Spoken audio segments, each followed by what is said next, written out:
ஹரே கிருஷ்ணா. பரம் ஜெயதே ஸ்ரீ கிருஷ்ண சங்கீர்த்தனம். ஜெய் சில குருதேவ். இன்றைக்கு அத்வைத ஆச்சாரியார் அவங்களுடைய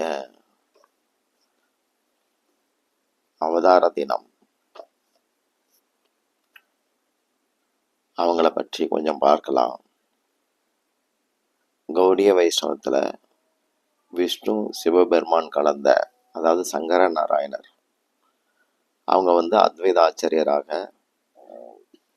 வந்திருக்கிறத கொண்டாடுறாங்க. மாதவேந்திரபுரி பாதா கிட்ட அவர் வைஷ்ணவ தீட்சை பெற்றார். மாதவேந்திரபுரி அவருடைய வாழ்நாள் காலத்துல அந்த நேரம் வைஷ்ணவர்களே கண்ணில் படலை. வடக்க பூரா மாயாவாதிகளுடைய ஆக்கிரமிப்பு அதிகமாக இருந்தது. அதனால் அவருக்கே ஒரு ஏக்கம் இருந்தது, ஒரு வைஷ்ணவனாவது கண்ணில் படமாட்டான்னு அப்படி தேடி வாரார். வடக்க அப்படி அங்கங்கே அவர் சுற்றிக்கிட்டே இருக்கிறார். அப்போ மாயாவாத குழுக்கள் தான் ஜாஸ்தி இருந்தது. அவங்கெல்லாம் வைஷ்ணவ மரபை கேலி செய்கிறது, வைஷ்ணவர்கிட்ட வீண் விவாதங்கள் பண்ணுறது, தர்க்கம் பண்ணுறது, இப்படியே இருந்தாங்க. அப்போ சிறந்த கிருஷ்ண பிரேமியான சில மாதவேந்திரபுரி பாதா வனத்து வழியாக அடியார்களை தேடி வர்ற போது இந்த ஹரே கிருஷ்ண நாமங்களை பாடிட்டு தான் வந்தார். அவர் விருந்தாவனத்திலிருந்து பூரி நோக்கி வர்ற போது பல லீலைகள்லாம் உண்டு. அதெல்லாம் நாம் கேள்விப்பட்டிருப்போம்.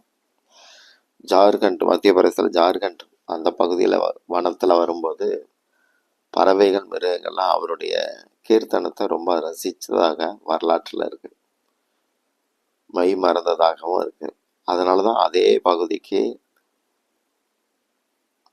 மாதவேந்திரபுரி வாழ்ந்த அதே பகுதிக்கு சைத்தன்ய மகாபிரபு வர்ற போது அதே பறவைகள், மிருகங்கள்லாம் உற்சாகத்தோட மகாபிரபுவோட கீர்த்தனத்தில் பாடி ஆடி உற்சாகப்படுறாங்க. இப்படி மாதவேந்திரபுரி வர்ற போது அப்போ தான் சாந்திப்பூர் அத்வைத ஆச்சாரியரை சந்தித்து ஒரு சிறந்த வைஷ்ணவரை பார்த்து மன திருப்தி அடைகிறார். வங்காளத்தில் 15ஆம் நூற்றாண்டில் வைஷ்ணவ பக்தி நெறிகளை மக்கள்கிட்ட ஊட்டும் பொறுப்பை ஏற்று நடத்துகிறார் அத்வைத ஆச்சாரியார். தன்னுடைய குரு மாதிரியே பிரேம பக்தராக இருந்தார். சதாசிவமும் மகாவிஷ்ணுவும் 2 பேருடைய கலந்த அவதாரம் அவர். அத்வைத அப்படின்னா இரண்டற்ற அப்படின்னு அர்த்தம். அதாவது கிருஷ்ணர் அத்வைதன் அழைக்கப்பட்டார், இரண்டற்றவர், ஒப்பாரும் இல்லை மிக்காரும் இல்லை அப்படின்னு அர்த்தம். கலிகாலத்துல கடவுளுடைய நாமத்தை கடவுளே பரப்ப வருவார் அப்படின்னு ஒரு முன்னறிவிப்பு இருக்கு சாஸ்திரங்கள்ல. அதன்படி இன்றைக்கு பீஷ்மாஷ்டமி வேற, பீஷ்மரும் அதை சொல்லியிருக்காரு சகசர நாமத்துல. தங்க நிறத்துல தன் நாமத்தை தானே பரப்புவார்னு சொல்லியிருக்கிறார். இப்படி கிருஷ்ணரே வரும்போது கிருஷ்ணருடைய அந்த சைத்தன்ய லீலையில பங்கேற்க ஒவ்வொருத்தருக்கும் ஆசை. அப்படி மும்மூர்த்திகளும் வந்தாங்க. பிரம்மா ஹரிதாசரா வந்தார், தேவர்களும் வந்தாங்க, 4 சம்பிரதாய ஆச்சாரியர்கள் கூட வந்தாங்க. மகாபிரபு லீலையில பங்கேற்கிறாங்க. இதுல என்னன்னா, ஸ்ரீ ராமானுஜர் 1000 ஆண்டுகளுக்கு முன்னாடி இருந்தவர். அவரும் கௌரங்கரை தரிசிச்சிருக்கிறார். எப்படின்னா, பூரி ஜெகநாதர் ஆலயத்துல அவர் இருந்தபோது ஜெகநாதர் அவர்கிட்ட காட்சி கொடுத்து நவதீவுக்கு போகும்படி வலியுறுத்துறார். அங்க போயிட்டேன்னா அங்க நான் இப்படி கௌரங்கரா நாமங்களை பரப்ப போறேன்னு ஜெகநாதர் சொல்றார்.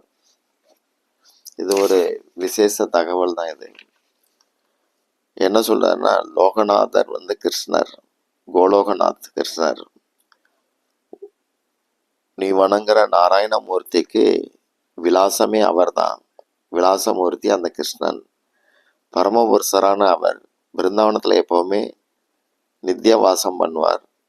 அவர் தன்னை கௌரஹரி, அதாவது தங்க நிறத்துல ஹரி வடிவத்துல வெளிப்படுத்த போறார். அவருடைய விருந்தாவன் அப்படியே நவதீவு பகுதியாக மாறப்போகுது.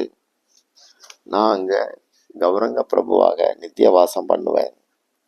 பக்தி கொடி நன்றாக வளரணும்னா நவதீவு தரிசனம் அவசியம். நவதீவுக்கு மரியாதை ரொம்ப முக்கியம். அந்த புனித தாமத்தை நாமத்தால நிரப்பி அதே உன்னத அதிர்வை உலகெங்கும் ஒழிக்க செய்வேன்.